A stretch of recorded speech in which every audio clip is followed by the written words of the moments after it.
morning. How are we all? How are the kids? Update me. Welcome back to Futures and Fictions. I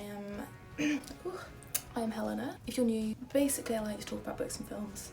So I do. Today we're going to delve into probably my favourite genre, which is horror films. I basically wanted to make a video for those people that kind of are interested in horror. They hear the hype, the very justified hype, but they don't know where to start. They're sort of peeping over the fence, but don't want to fully get involved. I want you to get involved. So I love horror, but interestingly, I haven't always. Used to hate it, in fact. I was that kid at the sleepover, cowering in the corner if someone suggested Paranormal Activity, okay? I couldn't watch a trailer for a horror film. Midsummer Murders, terrifying. Kind of see the playing field we were on back then. Horror, not for me, hated it.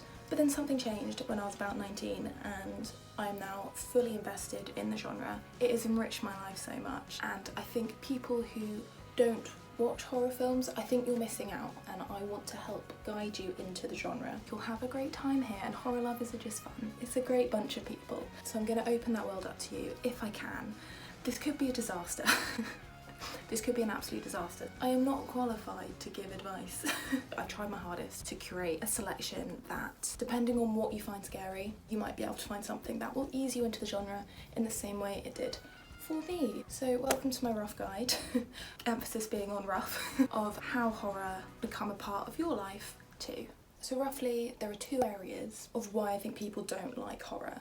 The first area is that you don't like the scares, basically, the spookiness, the frightening aspects. I've got you on those accounts. Another reason might be the gore. Don't like violence, don't like blood, just the yuckiness of horror. I understand, and again, I got you covered. And then the last area, for those highbrow among us, those who don't really mind the scariness, the frights, the jump scares, don't mind that, but I think horror is kind of a frivolous, silly genre. I think horror is sort of beneath them. And again, we'll prove you wrong. Yeah, those are the sections we're going to be doing, those are the areas we'll be covering. Let's get into it. The first section is for the sort of scaredy cats among us. Don't you worry, I was one of you one time. Basically the people who are too scared to watch horror. Let's see what we can do for you. So firstly, what to avoid. Personally, I don't know why anything ghostly and paranormal, unexplained by human reality, is terrifying. So stay clear of anything like The Conjuring, Insidious, anything ghostly, haunted house. Personally, don't start there unless you want to dive into the deep end, which is one way to do it. And basically, avoid the James Wan universe. We'll graduate to that later on. Also avoid anything too sort of realistic. What do I mean by this? Found footage. We're not going Blair Witch. We are not going Wreck. We're also not going to go the sort of Zoom horror film end of things. We're not going Host, and we're not going Unfriended. Too real, too immersive. No. What we will start with though, I think a way in is to start to understand horror tropes in a way which doesn't make you terrified. So look for sort of funny, self-aware horror. These are better enjoyed if you have watched a few scarier films, but just living in a culture which has horror films, I feel you kind of know the tropes and what sort of happens in these films, even if you've never seen them. So with that being said, some films within this subgenre. Shaun of the Dead. I mean, you probably wouldn't even class this as a horror film. Obviously it's Edgar Wright, it's extremely funny and sort of jokingly shows you all the tropes without you being scared at any point. It's not a scary film. Shaun of the Dead is about a man living with his best friend, living the slacker lifestyle. They live a very uninspired existence, sleepwalking through life. They're zombified, you could say. Once they find their city is overrun with zombies, Shaun has to rise to the occasion, protect his family, protect his girlfriend,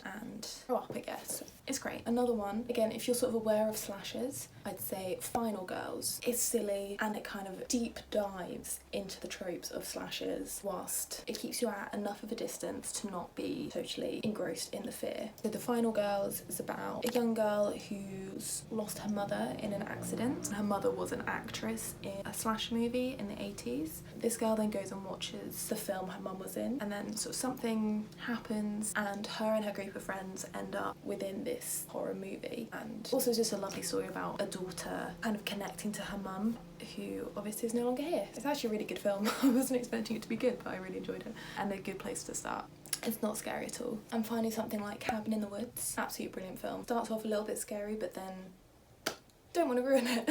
Follows a sort of group of college students who go and stay in a cabin in the woods. Whilst they're there, they start to experience horror goings on. Little do they realise something bigger than the horror is potentially causing this situation. Again, there's a self-awareness to it, which I don't want to spoil. Self-aware horror is all about creating a distance between you and the actual fear by mediating sort of humour or meta-analysis, which just means you don't get as fully immersed in the horror. I'm not saying these are the best films ever, but they are a good entryway in. So I'd say that's a good place to start. Introduce yourself to the tropes. Another way to go is through old horror films. We're talking like Psycho, basically any kind of Hitchcock. Another one like Eyes Without a Face. Psycho, I mean, I don't know if I need to explain the plot too much because I think people kind of know Psycho, but it's about a woman who has to stop at a sort of motel and meets the owner, Norman Bates, who has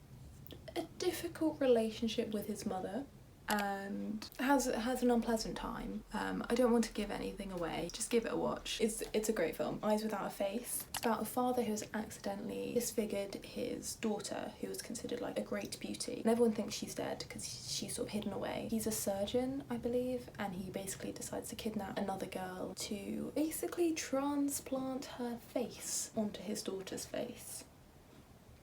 Yeah, it's an incredible film. The imagery of that film is amazing. These films are like genuinely incredible films, but there's something about older horror films. They can be chilling, but they just don't have the same fear factor because the effects are different. They're not quite as immersive. These films will scare you a little bit, but I think if you're here watching this video, you kind of want a little bit of scared. You're intrigued, but you just want to gradually build up to the fear. That's what I'm thinking you're here for. So yeah, I think older horror films are a good way to do that. And another thing that makes films quite scary is jump scares. And I think a lot of people don't watch spooky films because they're just physically quite exhausting to watch. Something like The Conjuring. Those scares are scary, okay? Arguably a bit cheap, but they're scary.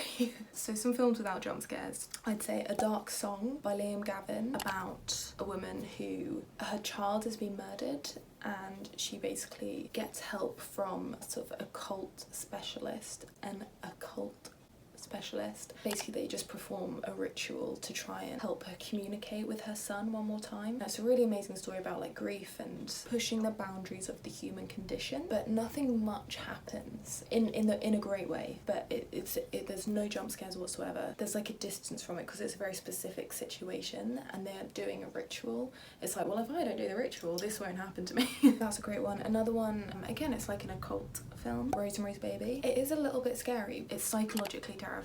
A lot about gaslighting and yeah, just a woman not being believed by everyone around her, which is a very scary premise, but there's nothing jumps out, there's no like ghosts in the dark or anything. It's just like a creepy, quite chilling story. Again, no jump scares, so a good one to try. The next sort of area that I think is a good progression is films that are sort of technically horror, but on the cusp of being not horror. They're not your traditional like ghost stories or violent, monstery horror films. They're something slightly different, but still under the genre. So something like The Invisible Man. It's more sci-fi, psychological thriller.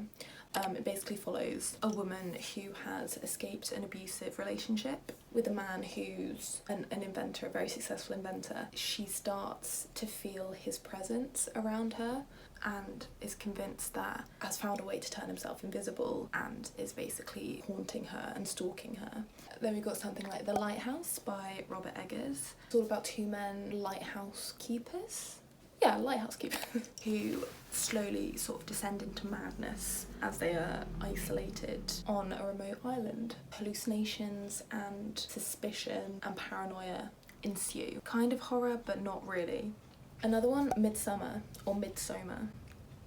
It follows a woman who she's gone through an extreme trauma and is grieving, and she's in a relationship with someone who is kind of sucking the life out of her. It's not treating her well and is gaslighting her. It's about her finding strength within herself, sort of reclaiming herself after all this trauma. But it's set in a cult in Sweden? In Sweden. It has that horror imagery, that horror setting, but It's different to normal horror because it's set, pretty much all of it's in the daylight, all of it's in the sunshine, in this beautiful, almost fairy tale setting, but creepy things are going on. It's not your traditional horror film, but it is still firmly in the genre. And then a couple other sort of like mentions, like The Silence of the Lambs, which again is more like psychological thriller. Again, something like Funny Games by Michael Haneke. It's not a pleasant film, it is disturbing, but it's not got that spookiness. Like there's a lot of like breaking the fourth wall, questions of why we as an audience find horror entertaining, like why we're entertained by watching horrible things. So it's a really interesting film. I think another way in is through slashers. Often people don't find gore that scary, particularly like 1980 sort of campy teen slasher films tend to not be that scary. They're so pastiched now. Is that the right word? They're so copied. Not me trying to be fancy. You know what you're getting in for with a slasher. It's a serial killer chasing some teens around and chaos ensues. I mean, it might seem counterintuitive that people seem to find serial killers no problem, but ghosts, hauntings, very scary. Even though I have heard serial killers are very much real. You heard it here first, people. Maybe because they're more part of reality, we can understand them, whereas something like ghosts, paranormal goings on are out of our control. Maybe that's slightly more scary. Anyway, doesn't matter, why am I psychoanalyzing why we like these things? Not the point of the video, however. So yeah, I think slashers are universally slightly less scary. So places to start, Nightmare on Elm Street by Wes Craven, about a group of teens on a street, the titular Elm Street, who are killed in their dreams, mysteriously. It is a horror film and it is scary, but it's also quite like campy and yeah, a little bit silly. In the best way. Again, something like Halloween. Michael Myers committed a murder as a child, locked up because of it. Years later he escapes and sort of starts murdering people. Again, chaos ensues. It's an iconic film. You've got like 25 of them to watch, and yeah, they're just kind of fun again in a weird way and just iconic. And then that leads us to an absolute classic film, which is Scream, again by Wes Craven. Again, it's like teens being terrorised by a murderer. There are a series of murders occurring, teens are being murdered, we don't know what's going on. One girl sort of tries to solve the murder. Again, it's part of this sort of self-aware brand of horror where they dissect horror tropes whilst also being in a horror film. So it's really clever, it's funny as well, but it is also quite spooky and jumpy, but I promise you it's fun. If you don't mind gore, similar trajectory to slashers, try something like Final Destination. That whole franchise is about a group of teens trying to outrun death. They manage to cheat death because one of the group has sort of a premonition of what's about to happen, and so a small group of friends manage to escape death, and they spend the film trying to outrun death, which is sort of trying to catch up with them again to rebalance the sort of equilibrium of who was meant to die. They're really fun, the deaths are really inventive. Obviously the franchise gets pretty bad by the end, but the first couple are really fun. But if you don't like gore, something like The Woman in Black, a woman dies in an old house that no one wants to go near. A man played by Dan Radcliffe, he's a solicitor I think, and he goes and sort of sorts out her papers and sort of closes up the house and then starts getting haunted by the ghost of the woman in black. It's a classic ghost story, but I can't remember any gore in it whatsoever. Another one which doesn't have any gore, I don't think, is It Follows, which is sort of a psychological horror about a woman who sleeps with her boyfriend for the first time and realises that she is now pursued by this sort of evil entity which will basically pursue you until you die unless you then sleep with someone else and pass it on to that person. Sounds bizarre, but it's great. Really good horror film, but not gory. Okay, now we're going to move on to our sort of final category. We'll tend to stay away from horrors because they think it's silly. Some amongst you might be a bit sus about horror. So here are some films for you. The Shining. I mean, this might be my favourite film. I love it. I love this film. Obviously directed by Stanley Kubrick, about the Torrance family who agree to stay in the Overlook Hotel over the winter season whilst it's shut. The dad, Jack, becomes like the caretaker of the hotel. And as they're staying there, the isolation makes the dad go mad. There's ghosts, there's terror, there's axes going through doors. It's kind of got everything, but it is scary. So if you don't like scary films, do not watch this. It is genuinely very scary, but it is also one of the best made films of all time. and I don't really need to pick up The Shining. Everyone knows it. Yeah, start with The Shining if you think horror is a bit silly. So I'll show you. It is most definitely not. Okay, another scary horror situation that is brilliant for all the metaphors and the deeper meaning of horror is The Haunting of Hill House. Like my last video said, I will not shut up about this show.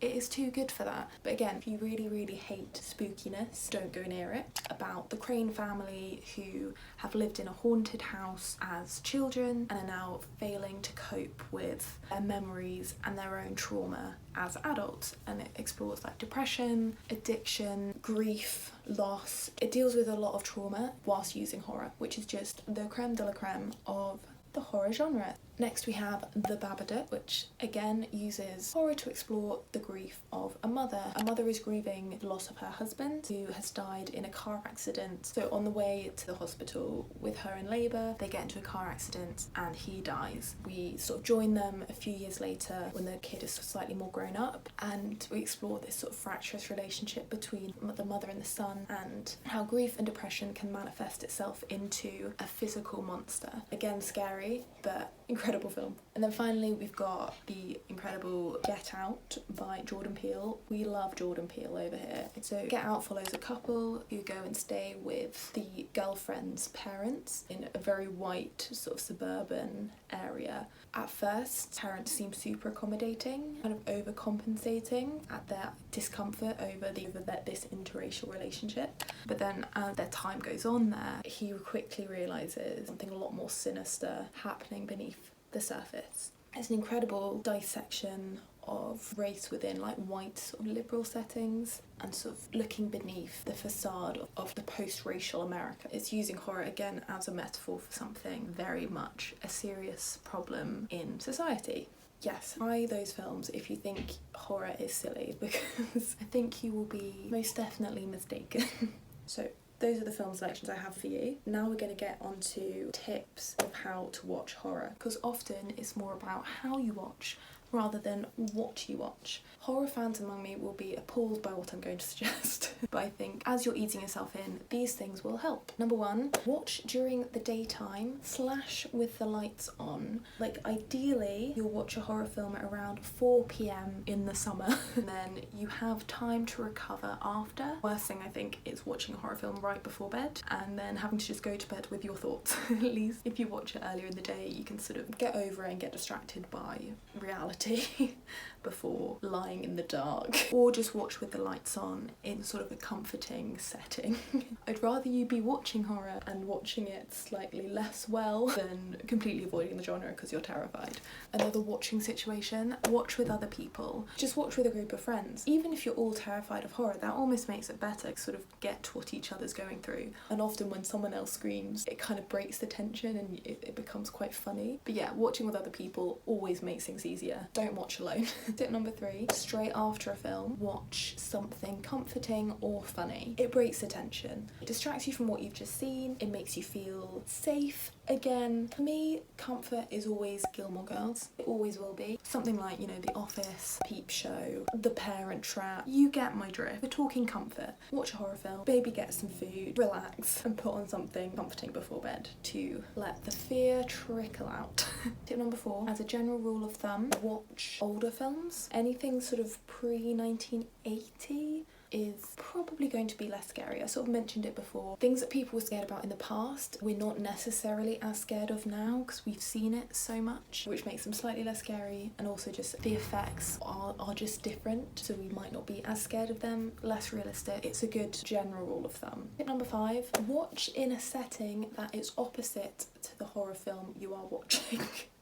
Did that make sense? Let me explain. So I was terrified growing up of watching horror films because I lived in the countryside, in the middle of nowhere. No one would hear me scream, you could say. It wasn't until I moved to London that I managed to really get into horror, because I was like, I live in a city with lots of people around. I therefore am not very scared of watching an isolated haunted house situation like The Shining or The Conjuring. It didn't feel very real because, you know, I was living in a cramped house share in Hackney. Different situations.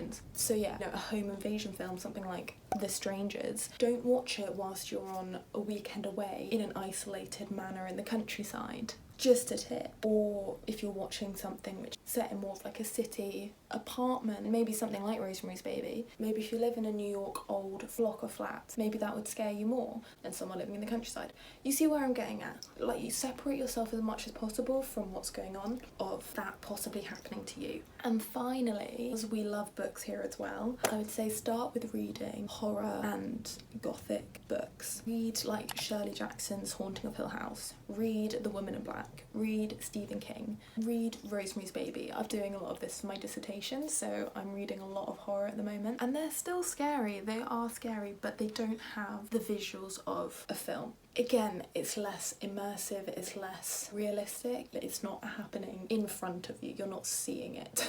It lets you get used to the tropes, the ideas behind horror, without fully delving into like witnessing terror. Yes, those are my tips. Genuinely, once you've watched about 5 horror films, you will just love it. Well, you might not love it, but for me, once I'd watched a few, I could just watch anything. You begin to really enjoy the fear and get over the fear a lot quicker. So yeah, those are my tips and those are my suggestions. I hope you found this useful. Feel free to ignore all this advice and live a horror-free existence. I just think it's a genre that everyone should be at least somewhat familiar with, because so much is happening in it right now. So many incredible films are coming out that I think everyone should give it a try. Leave some suggestions below, leave some tips below actually. Comment how you've got into horror, if you were scared, if you hate horror, what were films you started with. Leave them all below. Let's make this a little bit of a resource for people who need to come over to the dark side, because we have a lot of fun.